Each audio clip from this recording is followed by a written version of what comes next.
মৌলভীবাজারের কমলগঞ্জ উপজেলার ফুলবাড়ি গ্রামে নতুন জাতের কলা G9 চাষ করে লাভবান হচ্ছেন কৃষকরা।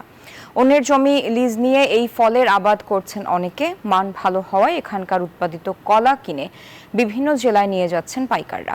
শেখ সিরাজুল ইসলাম সিরাজের তথ্যচিত্রে ডেস্ক রিপোর্ট। কমলগঞ্জ উপজেলার ফুলবাড়ি গ্রামে উচ্চ ফলনশীল নতুন জাতের G9 কলা চাষে আগ্রহী হয়ে উঠছেন কৃষকরা।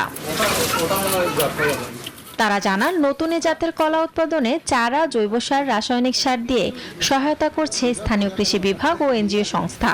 এখানকার মাটি ও আবহাওয়া এই জাতের কলা চাষের উপযোগী হওয়ায় ফলনও বেশ ভালো হয়েছে। 80,000 কলা থেকে একরকম সব ঝাড়েই কলা আইছিল, বিক্রি করছি অর্ধেকের থেকে বেশি কলা বিক্রি করছি আমি। প্রায় 30-35 হাজার টাকা এই পরিমাণ বিক্রি আইছে আমার। আল্লাহর হুকুমে লাভবান হব। আরো বেকার যুবকরে বান্ডেল থাকলে প্রতি সেনমানিতে টাকা বাঁচবে। বিকাশ সেনমানি বান্ডেল কিনে জিতুন প্রতি লেনদেনে।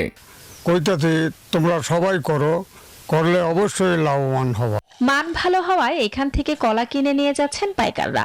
মামা স্বাবলম্বী দেখা আমিও ইট বাংলাদেশ থেকে কিছু টাকা নিয়ে আমিও 2 বিঘা জমি করবো। আমিও ওনার কাছ থেকে এই কাজগুলো শিখে আমি নিজেও চেষ্টা করতেছি যে আমি একটা নতুন করে একটা সুন্দর একটা বাগান করার। সংশ্লিষ্টরা বলছেন, G9 কলা গাছের চারা একবার লাগানোর পর 3 থেকে 4 বছর পর্যন্ত ফলন পাওয়া যায়। এটি রোগ প্রতিরোধক একটি জাত। এই কলা চাষের অন্যতম বৈশিষ্ট্য হচ্ছে এটি এক কাঁদিতে 220 থেকে 240টি কলা পাওয়া যায়। পাশাপাশি 6 মাসে এটির ফলন শুরু হয়।